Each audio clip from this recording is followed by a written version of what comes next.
Hello, everybody. Good evening. Apologies for a few minutes delayed start.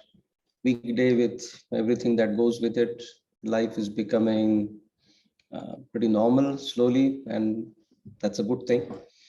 So, good evening, everybody, and welcome to Surge version of Gnostic Meditation.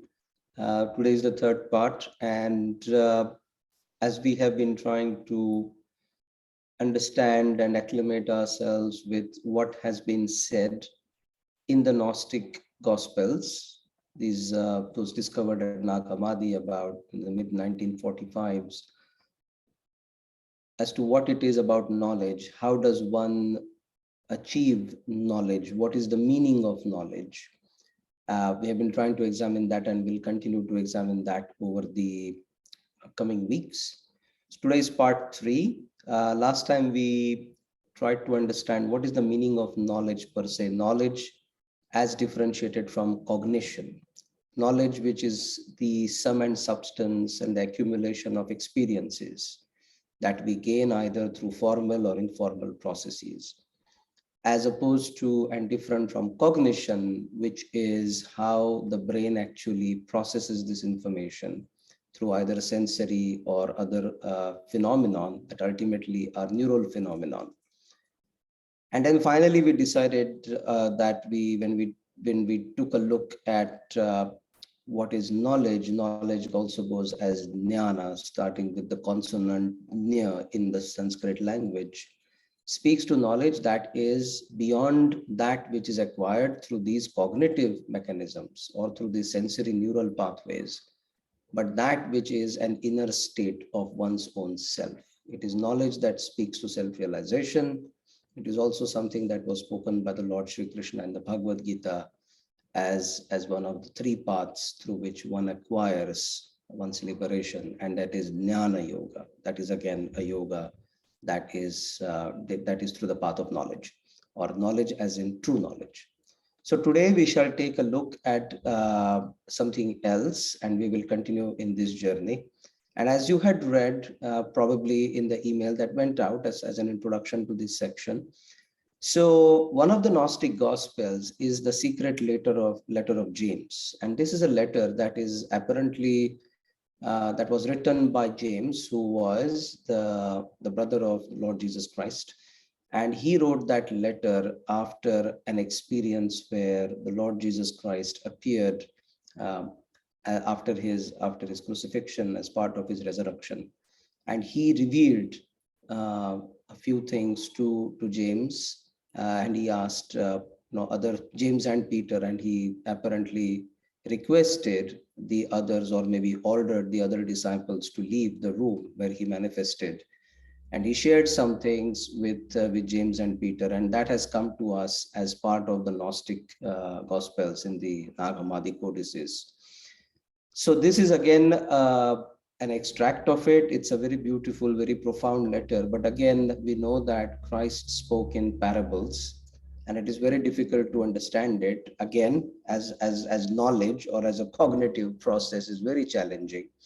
But from a spiritual point of view, it's amazing. And for those, hopefully everybody on this call has by now developed vibratory awareness, which is you can feel the vibrations, which is a cool breeze blowing through the tips of your fingers. Once the inner energy is awakened, you can see if what is written is the truth or not, or is it just figment of somebody's poetic imagination.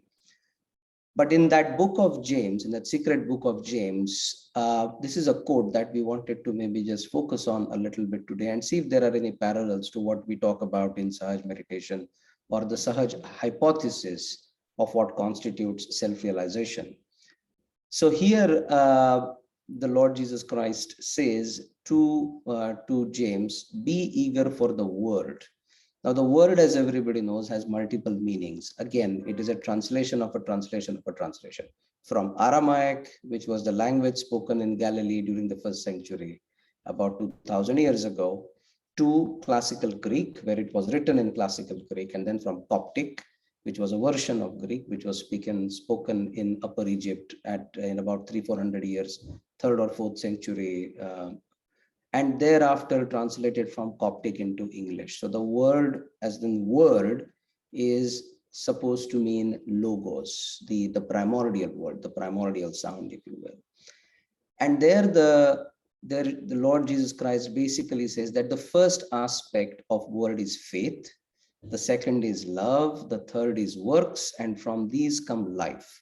Now, one could possibly dedicate an entire seminar just to understand this one sentence. Of course, we are not going to dedicate a seminar, but it is very interesting to perhaps note that this word potentially could refer to Om or Om, which is the primordial sound, which is the universal sound. For those of you who have interest in Hinduism or Hindu philosophy, believe that Om is the primordial sound. You have seen the famous symbol. We can take a look at that in the next section. That is what we'll dedicate our next section to. But it is also believed that that is the primordial sound. And is it possible that what Christ was referring to as the word was to have that sound, or was referring to that sound? And we shall see why that is important. But just briefly, if we go to the next slide for a second. So the word Om is, if we can move the cursor to the left side, Mariana. So the left side is the A, it is AUM, right? So A refers to that power of desire. The U part of it refers to the power of action on the right side. And the M part of it, the Ma part of it, refers to the power of evolution, which is in the central channel. So now if we go back to the previous slide, and again, we shall try to dedicate more time to this during our next section. But if you can see that the first aspect is faith. Faith comes from the left side. So does love, because these are all qualities of our left side, or what we call the moon channel, or the side with which we have desire. The third is works, which is the right side, and from these come life. So maybe that refers to the central channel, because life here is not life as in a life as we understand it conventionally, which is a heartbeat, but life as in spiritual life. That life which comes when you are connected to a higher power. So as one can imagine, just within that one sentence, Lord Jesus Christ tried to probably explain the meaning of the word Om, which refers, as we said, to the primordial sound. The other interesting part is that when the inner energy rises, it is written in the Sanskrit scriptures, in the classical texts, that word Om is kind of heard when it rises from the sacrum, and as it rises through the 6 energy centers, because within that note are contained all the other primordial notes. So again, there's a long sort of spiritual thesis on this, and it's also, of course, very true. But again, one can see that what Christ was referring to was, once again, maybe the subtle system and the raising of the Kundalini. It gets even more interesting. And if we go to the next part of this, which is the word is like a grain of wheat. Now, again and again in spirituality, wherever the inner energy has been referred to, the Kundalini energy has been referred to, that energy has been referred to as being something very subtle, like a grain of sand, for example, or like a mustard seed. It is not something very big. It's not like the heart or the lungs or the liver or the brain, anatomically big, distinct, very clearly visible. It is considered to be extremely subtle, very small, subtle, and therefore not easily visible to the naked eye, but something that is in the realm of perception. So the word is considered to be like a grain of wheat, for example. And again, as we know, Christ spoke in parables to make it relatively easy for people to understand the profound spiritual truths that he was trying to explain. So then he says, when someone sowed it, he had faith in it, and when it sprouted, he loved it, which means probably when the Kundalini awakening actually happened, when the seed sprouted through the subtle system, through the central channel, he loved it because he saw many grains instead of just one. It's possible that when it sprouted, the Kundalini energy is supposed to be like a rope with many fibers in it. So it's like a rope which as you know is woven with many fibers. So it's possible that Christ here is speaking about the Kundalini energy with its many fibers. So when it rose, he saw just not just one, but many. And it's also possible that when the Kundalini energy pierced the Brahmarandra, the seventh energy center, collective consciousness was established. So the individual became aware of not just their own individual selves, but that they were part of a higher reality, of a collective being.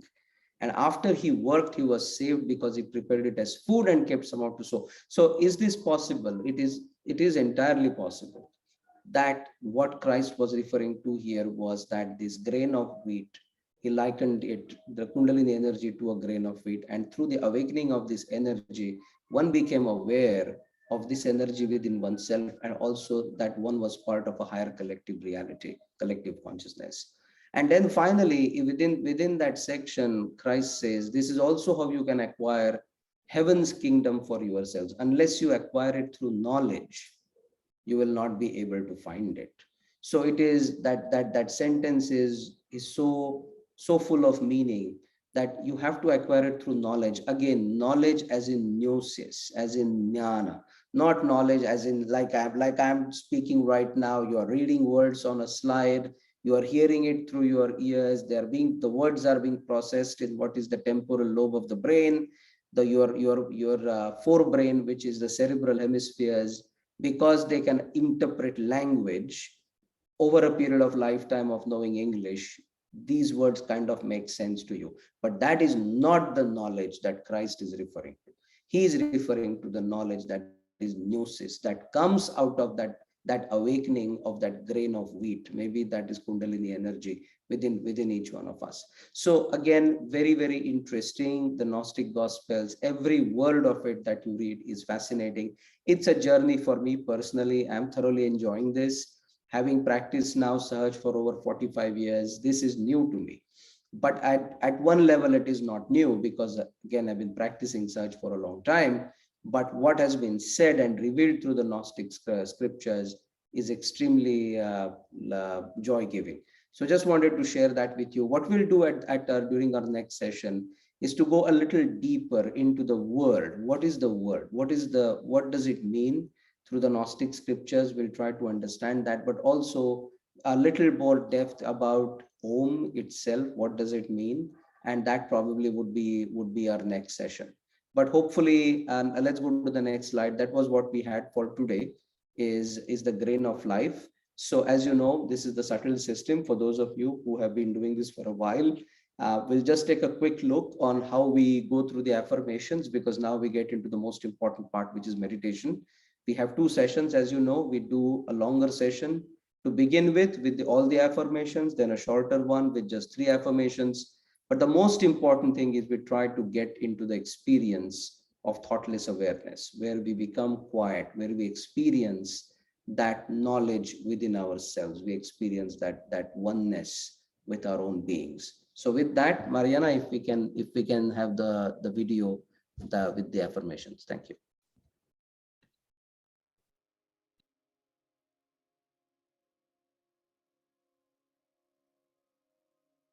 To begin, sit comfortably on a chair or on the ground with your back straight and your hands on your lap, palms up.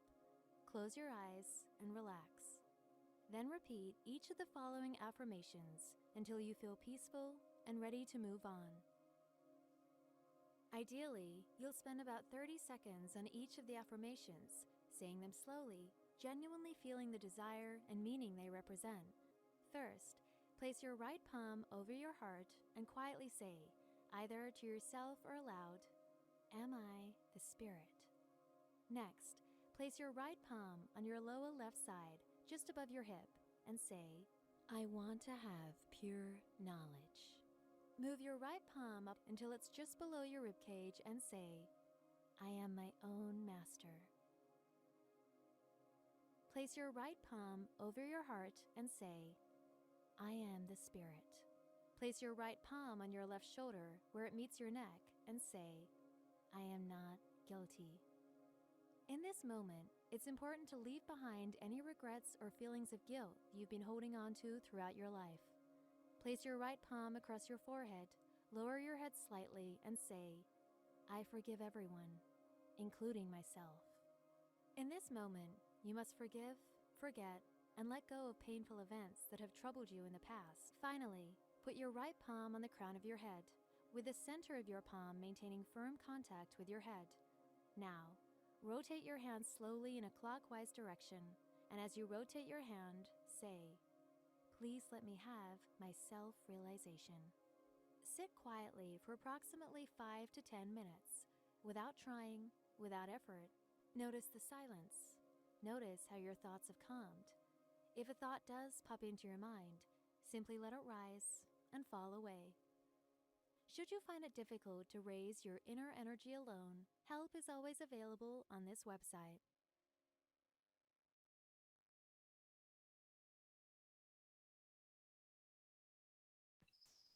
Thanks, Mariana. So let's get started. We know what is to be done. Let's close our eyes, both hands in our lap, palms facing upwards. Let's take a couple of deep breaths. Take a deep breath, hold it, let it go. Let's do that a couple of times.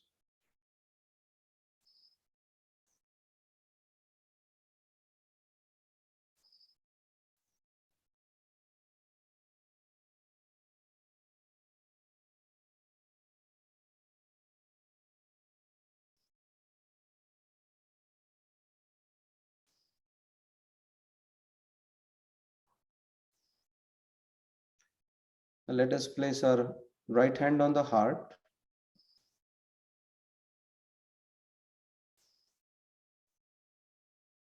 Let's try to draw our attention inwards if we can.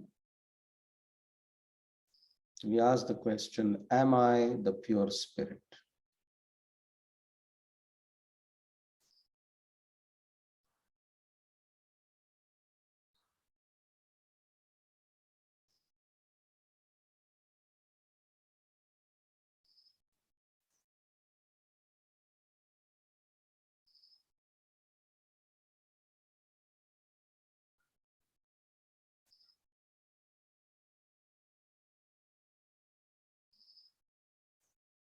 Let us now place our hand, lower part of our abdomen, always on the left side. For the second energy center now, we say the affirmation, I want to experience pure knowledge.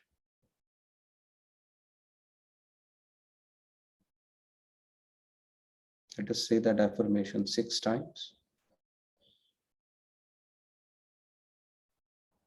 I want to experience pure knowledge.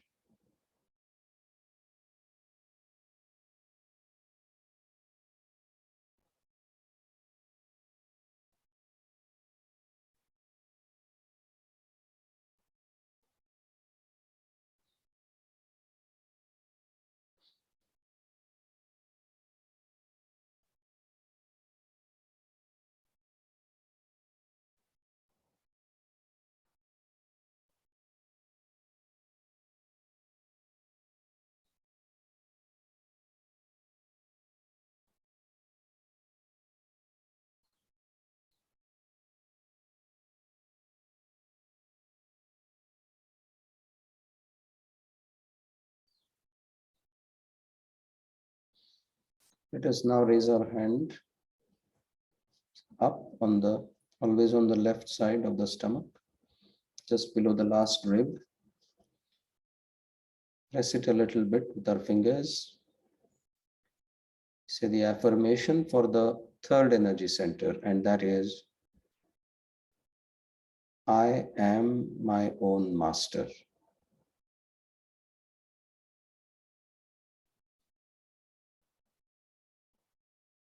Say that 10 times, very quietly.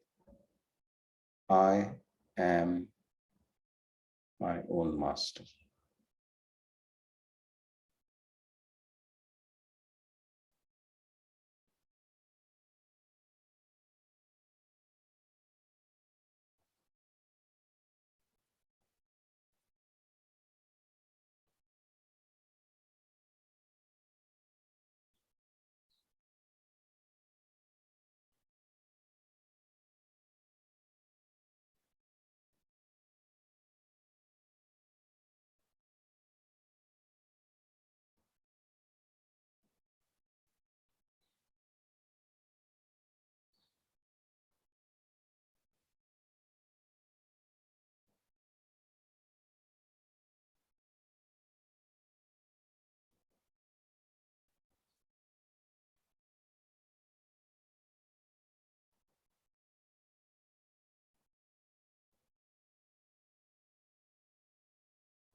Let's place our hand on the heart.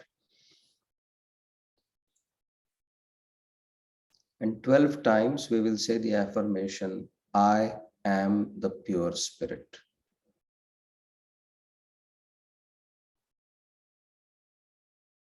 As we say it, let us try to feel if a silence develops within us, that quietude, that serenity, a sense of peace.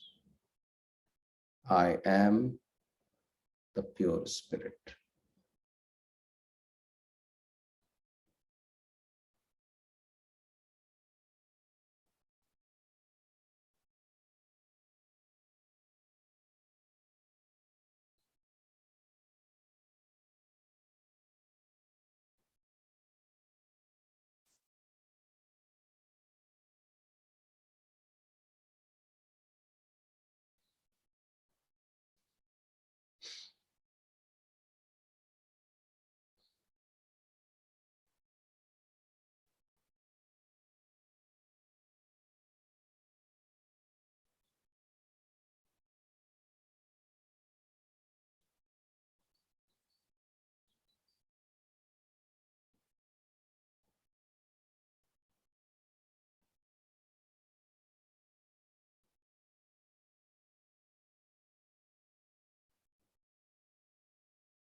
Now let us place our hand at the angle of our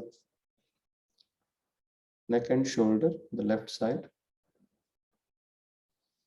We say the affirmation, I do not condemn myself. Not 16 times. We can, but don't have to count. It's more important to be confident about it. I do not condemn myself.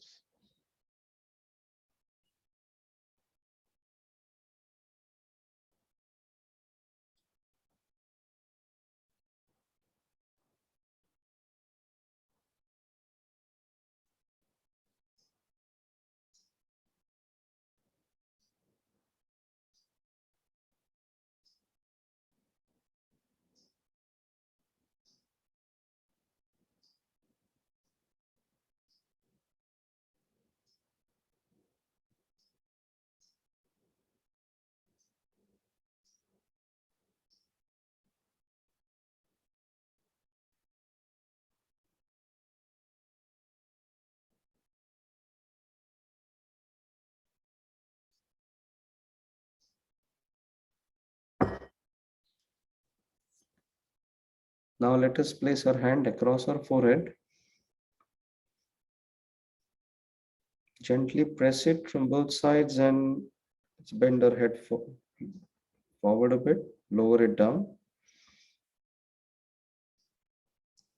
Now for the sixth energy center.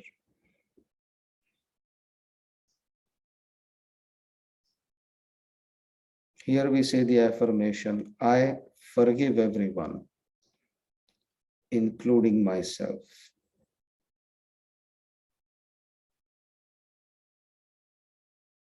Say that at least 3 times, very quietly.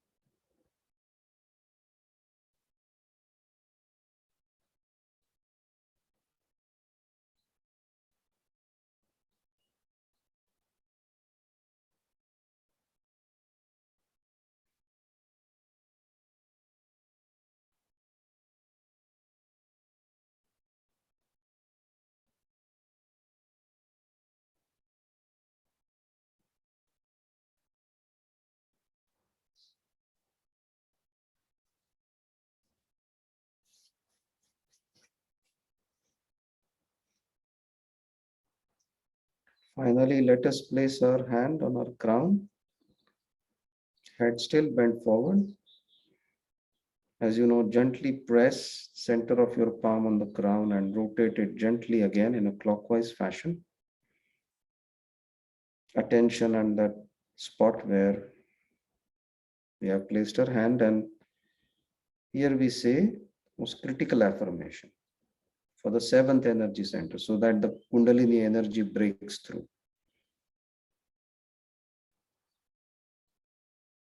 I want to experience my self-realization, to desire for it. Say that at least 7 times. But let's keep moving our hand as well, gently, clockwise fashion.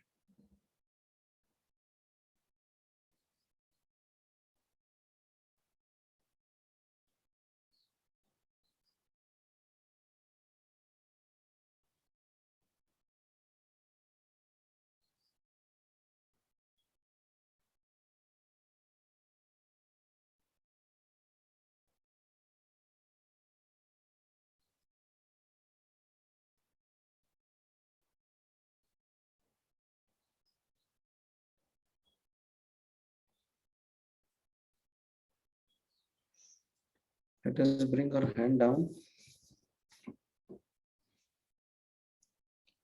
Let's put our head back, relax, eyes closed. Attention should be on the crown to the extent possible. Feeling any thoughts, just say, I forgive. And try to examine if you're feeling a state of thoughtless awareness, and along with that, a sense of cool breeze blowing through the tips of your fingers on both hands. These are signs that the Kundalini energy has been awakened. So we'll continue to meditate in this state. Mariana, if we can have some soft music in the background, it would be great.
Slowly open our eyes.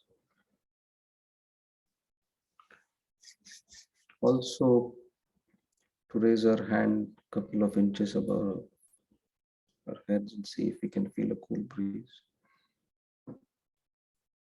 Try with one hand, also with the other.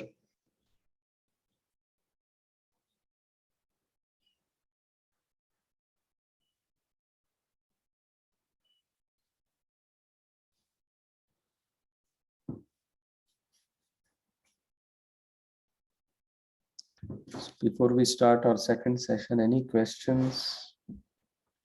Any feedback? How we are doing?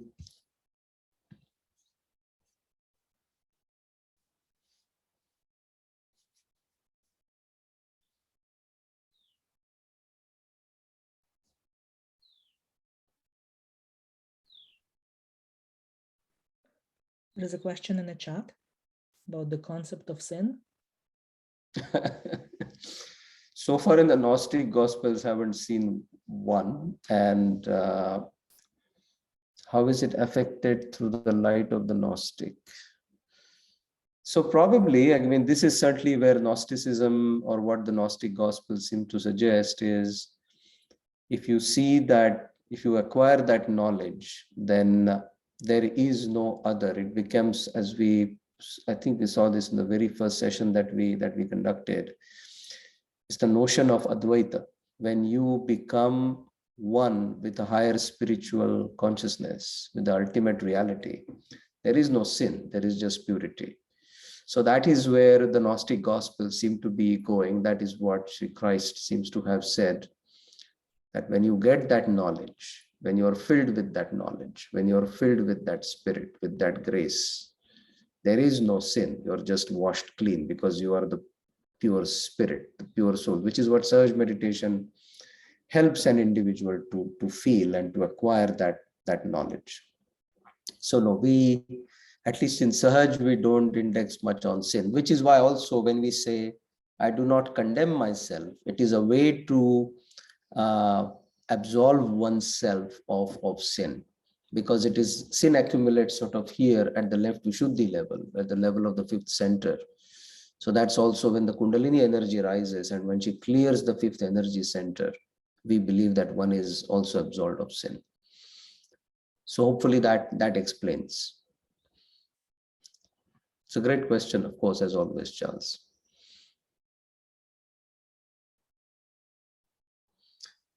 Okay, if there are no other questions, we continue with our meditation.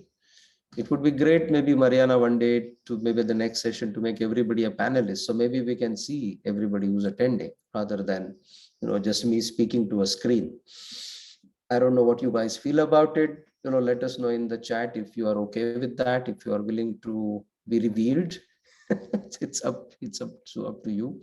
Okay, great, thanks. So Charles certainly seems to agree, and maybe others will as well. Because what we miss in these online sessions is that interactivity face to face. So maybe we can do that, and that would be wonderful. We can have a live conversation rather than through a chat function.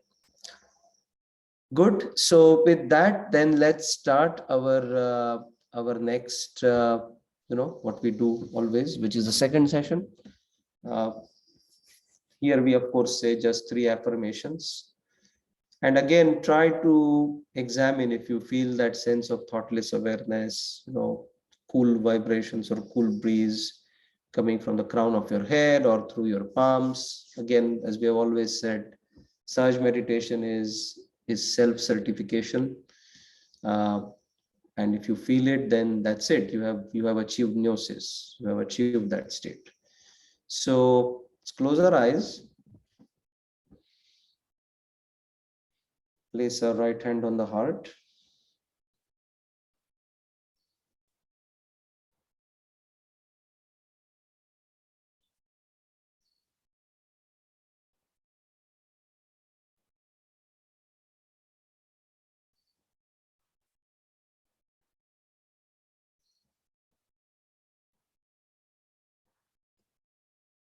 We say the affirmation, I am the pure spirit,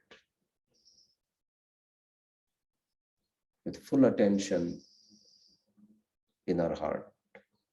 and on the spirit. I am the pure spirit.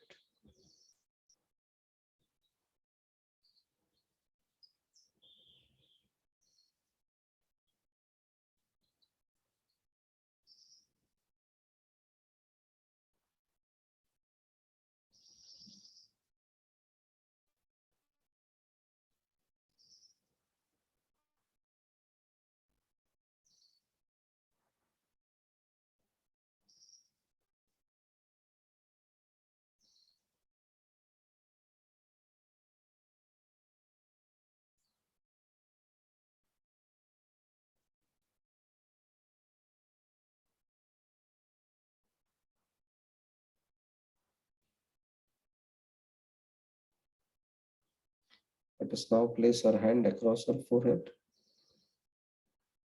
Once again, bend it forward.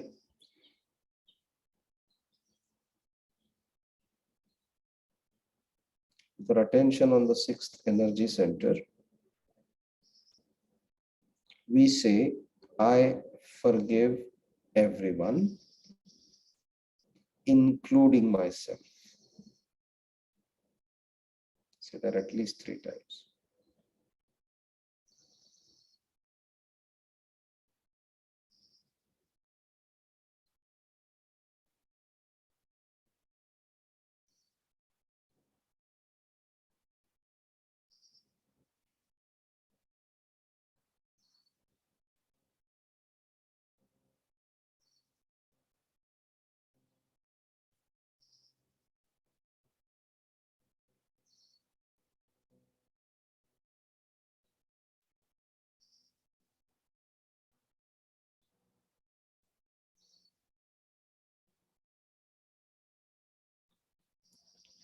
And then again, let's place our hand on the crown. Rotate it gently, clockwise fashion. And we say, I want to experience my self-realization 7 times.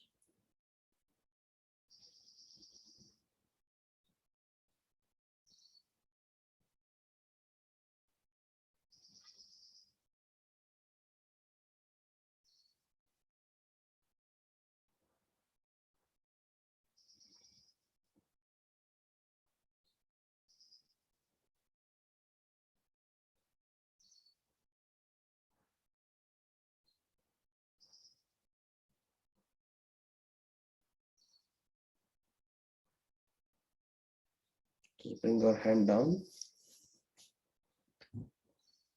place it in our lap, both palms facing upwards.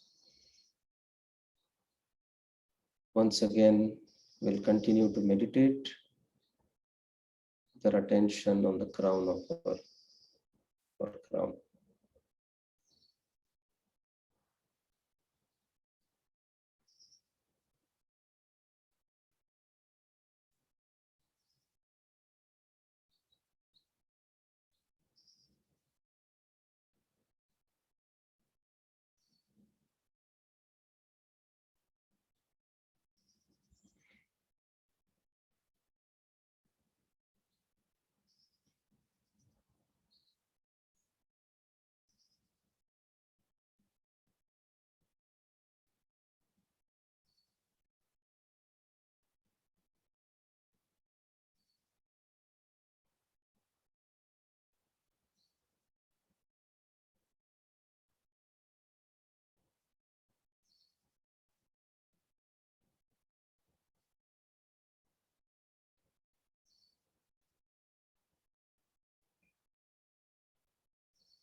If thoughts are still intruding, just say, I forgive.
Let's slowly open our eyes.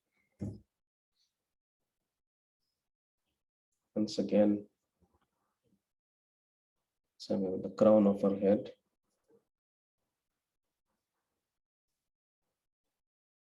You can feel a cool breeze.